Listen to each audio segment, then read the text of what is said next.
Yo, what up everybody, it's your boy the Kryptonian Satan here, bringing you a review for One Piece chapter 588, and this is one of those moments where it turns out I was right, but I hate that I'm right, okay? So, a bunch of chapters back when this flashback started, I want to say, well, not started, but like when the volume ended, so maybe 583, 84, whenever the last volume ended, and I was like, oh, is Sabo going to get killed by one of the celestial dragons? Is that's what's going to cause like the hate for the establishment and everything? And sure enough, Sabo's at sea.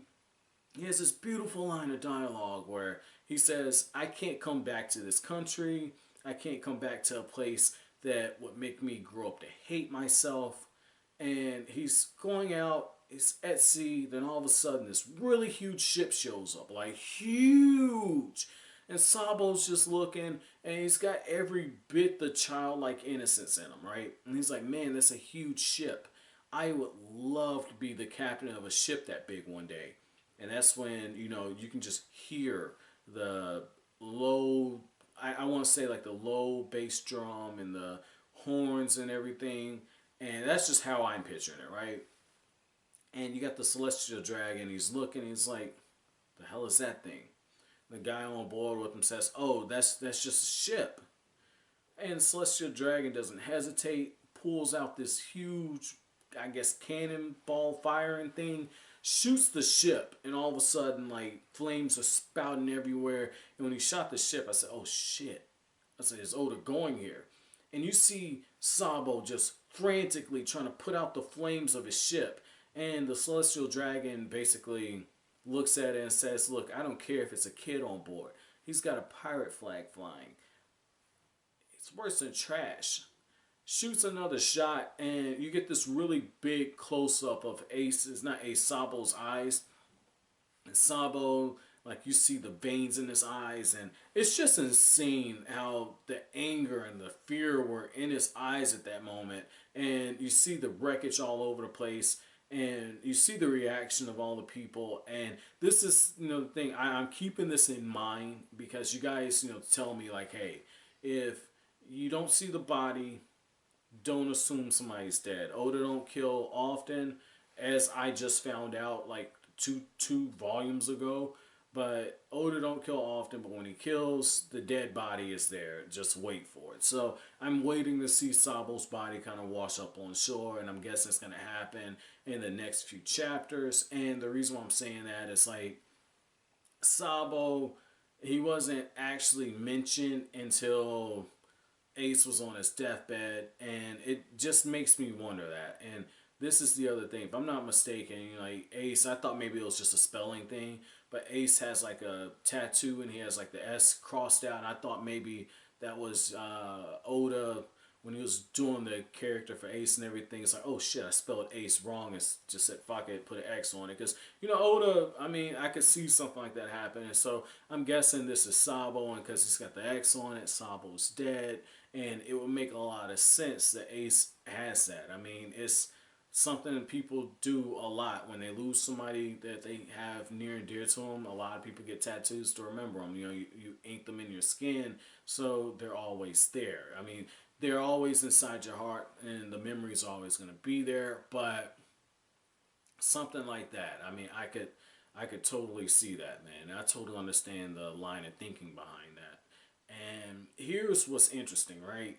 The reason why I think that this might be possible is after Ace shows up, and I'm going to get to his badass moment in a little bit. I'm actually going to end the chapter review with Ace's whole thing in the comparison to Roger. So just sit tight for that one. But here's what's interesting. Ace is walking towards the cliff, and he's got that letter that Sabo wrote. And Sabo is a very touching, heartfelt letter. And what's very interesting is, you know, again, I pay attention to the language that's used in the words.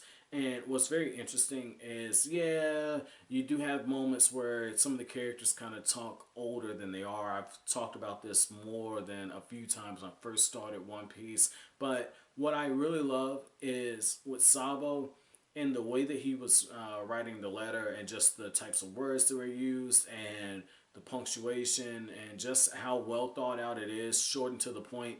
You can tell like he might have hated how he was brought up, but the proof is in the pudding. Look at how he was actually writing. I mean, that's an intelligent person writing a letter. It's not short and harsh and crisp to the point. That's something you would expect from Luffy. You wouldn't with Ace. You would expect something that has a little thought put to it, but again, it's very blunt. With Sabo, there was a level of elegance to it from just like the different. And this is my thing. Just from the different types of words that were used with the different vowel sounds and everything. I mean, it's very very nice. And a lot of times when I see stuff like this, like one of the things that one of my old mentors used to say when I used to do the editorial assistant stuff, and this was huge. You know, she used to always say, she used to say, "Oh, I think this person had this. I think this person went for this right here. It was really brilliant, but I don't think they realized what they were doing." And a lot of times you kind of err on that side until you know what you're reading it happens again. And this is my thing on that. When it comes to Oda, because of how meticulously he does a lot of the character stuff, from their facial expressions now to, and I know like you know he's always had it where there's the close up where you see the anger and everything. But you know one of the things I've been noticing for like the last probably since Annie's Lobby, each of the Straw Hats are coming out with their own little small smirks and everything, like little ticks. I mean, just little small body language things. I mean, it's interesting that he's incorporating more. And if you guys remember that I started picking up on the body language and stuff around that time period. So, you know, once I start seeing certain things like that, I start paying attention. I start paying attention to word choice. And, you know, Oda's just been kind of hammering home more very great literature elements. So I thought that that was pretty cool, man. So I'm going to give him the benefit of the doubt on this, and I'm going to assume that he knew what he was doing. So getting into that final one, this final portion of the chapter, where you have Ace show back up, and he's got that big hulking of a woman that's taking care of him, right? Like he basically dragged the Hulk back with him. And he says like, yeah, we defeated Blue Jam. That wasn't an issue, but the flames had gotten so intense that we had to rush to the other side of the mountain and get into the river and avoid the flames that way. But you know, she got her body burned up, and so I had to sneak into the town and get supplies, and we had to hide. And Ace carries her back to the orphanage. And I thought that that was pretty cool, man. I thought that that said a lot about Ace, and that's when you get this flashback where you have Garp, and he's talking about Roger, and it's very fitting because I was thinking the same thing. The apple don't fall that far from the tree, and you find out some insane feats about Roger. This dude on his own took out an entire nation's army on his own, and I'm looking at that, and I'm like, holy shit. Like that's like in Naruto where Sasori takes out an entire country's army and or an entire nation's army. So I mean I thought that that was pretty cool. Like it got mentioned in the manga. The anime showed it. Wasn't too impressive with the anime version, but the manga mentioned it. And when you get across that line, you say, holy shit, this dude's really really powerful. And it's the same thing with Roger. And because it's a different type of stuff. You know, Sasori could use 100 puppets to do his stuff, and he could control it, and it's a huge level of skill. You know, One Piece, the fighting is more intimate. It's like, it's more intimate. Like, it's literally fist to cuffs a lot of times. And yeah, you have like the hacks abilities and everything, but it's more in your face. So I thought that that was pretty telling that Roger took out that many people on his own. And sure, probably had the Supreme King Haki, shouted, everybody kind of fell out, and then he just went fisticuffs with the major players in that army. But this is what's interesting, and this is where the parallel of Luffy comes in. And you know, you can cue the friendship music at this point. But you know, Roger was just like, yeah, you made fun of my friend, I'm gonna take out the entire nation. But at the same time, that's a shonen trope. You just roll with it. I mean, it's been going on since the 80s. Here we are in the 2010s, getting ready to be in the 2020s. It's still going to continue. So, I mean, you just kind of roll with it at this point. I mean, tropes are there because they work for a reason. You don't want to over rely on them, but they work for a reason. So I thought that that was pretty cool, and just how Garp was saying, like, look, Roger, this dude, he'd never run away, because if he ran away, he was worried that somebody would go after his friends. Somebody would go after people he cared about, and this is the same logic that Ace had, where he says, "I could have ran, but Luffy was behind me," and I like that because again, it just shows you that Ace is a lot like his father, and you kind of look at it and you say he was serving Whitebeard, but let's say Ace never ran into Whitebeard. Ace very well could have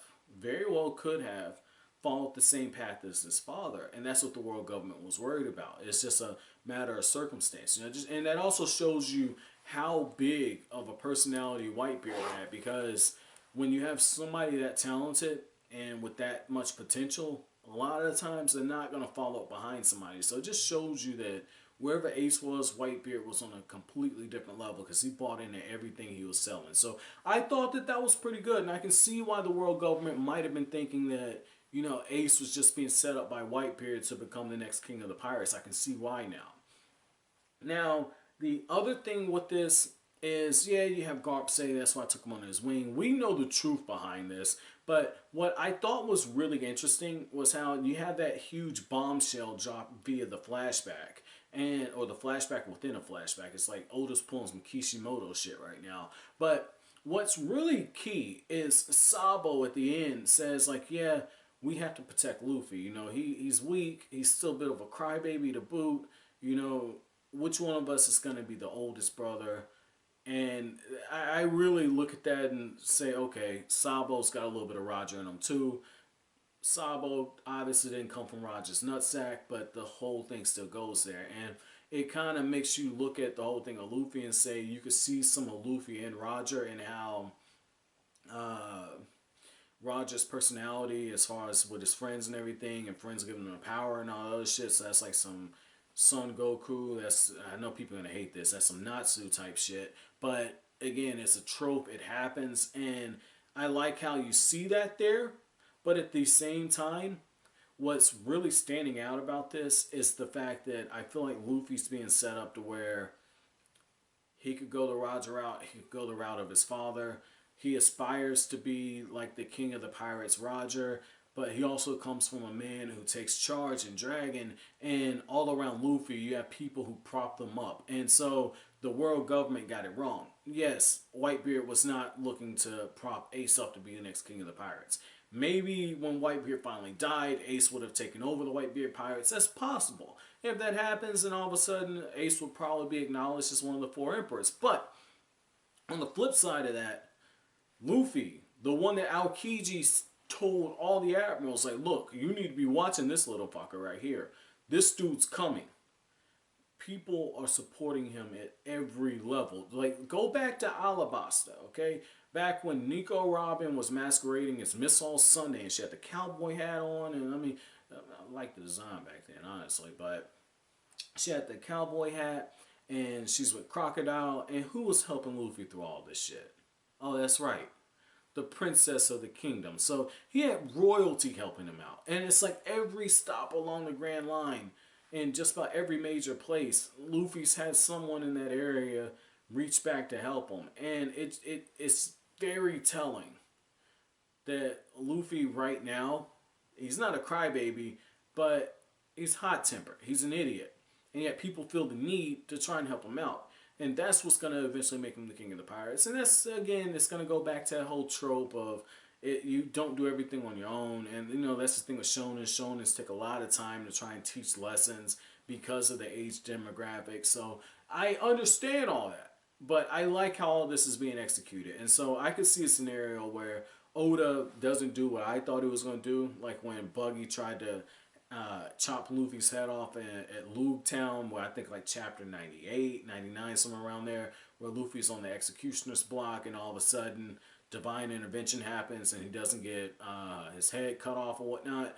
I thought maybe that was Oda showing, oh, Luffy might die because of the whole thing with the scaffold, and how Luffy's down here, the scaffold's up here, and you have like the little faded out panel, and it's just those two, the scaffold, and then you have Luffy. He's looking up at it. I thought maybe that was Oda foreshadowing that, yeah, Luffy be king of the pirates, but gets killed off or something. I don't think that's gonna be the case. It's too many people believing in him, because at this point, if Oda continues to build Luffy up in this manner, Luffy dying will cause too much heartbreak in One Piece universe. So unless he's gonna die to be a martyr for the revolutionary, which will be ballsy, cause that'd be something that Togashi would do. Unless something like that happens, I don't see that. So overall, this is a really good chapter. My chapter question to you guys is: at this point in the story, who did you consider to be Luffy's oldest brother? Was it Ace or was it Sabo? For me, I'm going to go with Sabo, simply for the fact that Sabo was the first one who went out to sea, even though it was very shortly lived because it got turned into fish sticks. But as always, guys, if you like anything I had to say, don't forget to comment, rate, subscribe, share. Have an awesome day, guys.